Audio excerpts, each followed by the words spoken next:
My name is Maggie Wesley. I live in Dunrobin, which is just outside of Ottawa, and I went to OCAD quite late in life, when I was about 30 years old. I've nursed prior to that, and I've nursed and do artwork since then.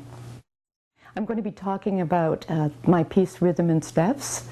It's a constructivist piece, and it's quite large. If it was all folded down into a box, it's 3 foot square by 8 foot tall.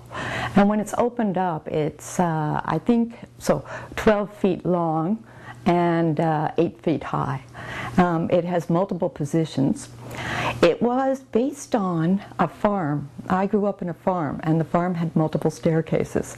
And as kids, when we wanted to find out what the adults were doing, we would sneak around the staircases to listen in downstairs. And so by designing this piece, it was being movable. It's because we were always movable and the stairs were always movable. And you can reposition it and reconfigure it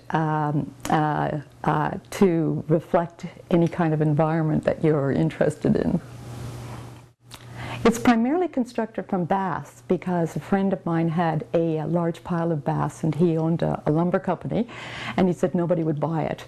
So I bought it, and he said, oh, use it for that piece because might as well, because you've got it.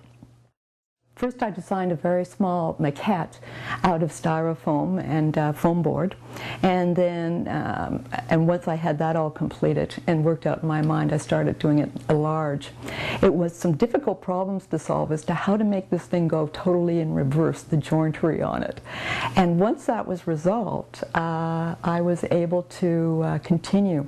The point of resolving it actually was when I found an antique sewing box literally from, I guess, the 1800s that opened up in a similar fashion. And when I saw that, I thought, ha! And then it was just a matter of designing the joints so that they could reverse upon themselves. But that took me about a year to puzzle out. It just sort of came to me one time, so I finished that off.